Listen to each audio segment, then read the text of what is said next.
Boa tarde, boa noite, amado de Deus. Hoje nós vamos falar aqui dessa obra aqui fundamental de David Flusser. Para quem não conhece David Flusser, ele foi historiador da Universidade Hebraica de Jerusalém. Ele foi um grande historiador judeu ortodoxo que falava, né, e trabalhava com a vida de Jesus. Ele é uma grande referência que até James Dunn cita em Jesus Recordado.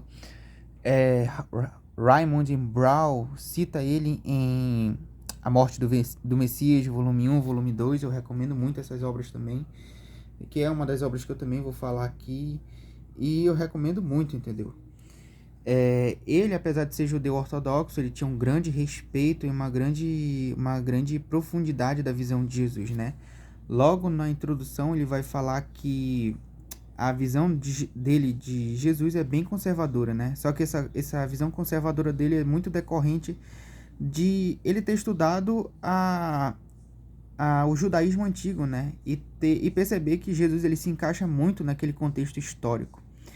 E que ele acha muito exagerado esse ceticismo rigoroso, essa visão de querer separar o Jesus histórico do Cristo da fé, conforme a gente vê muito sendo pregado aqui no Brasil, né?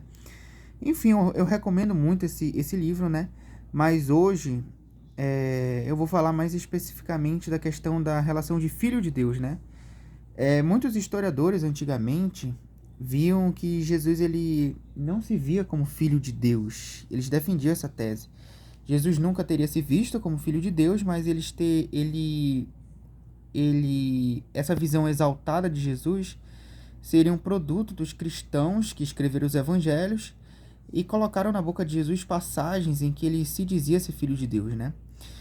Rudolf Bultmann foi um grande defensor dessa tese, né? Naquele livro dele sobre o Novo Testamento, ele vai falar que, por exemplo, Mateus 11:27, né? Aquela passagem que diz: tudo me foi entregue por meu Pai. Ninguém conhece o Pai a não ser o Filho, e ninguém conhece o Filho a não ser o Pai, a quem o Filho quiser revelar. Na visão de Bultmann, essa passagem é inventada. Os primeiros cristãos inventaram, né? Só que a tendência mudou muito desde a época de Bultmann para cá.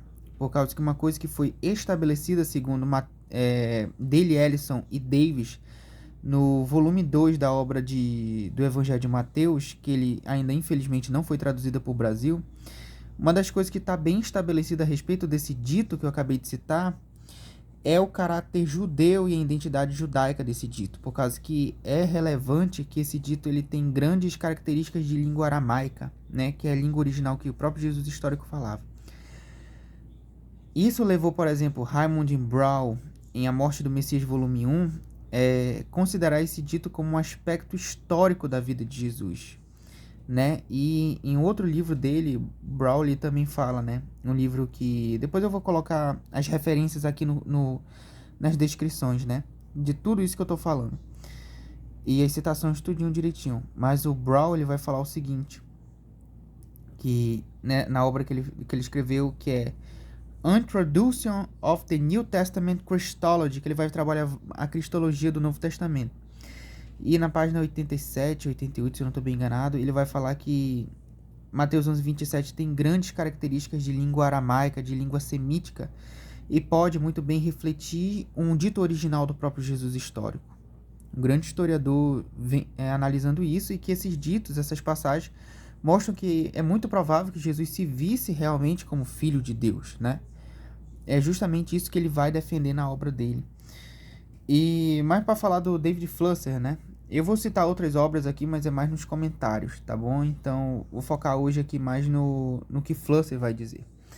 Flusser ele tem um capítulo extenso em que ele fala tanto da questão do Filho de Deus como Filho do Homem, né? Ô Senhor, é isso que dá não ter ajudante. Tenham sempre ajudante. Ele fala aqui, ó: de todo modo, Jesus evidentemente compreendia sua filiação divina como única e decisiva.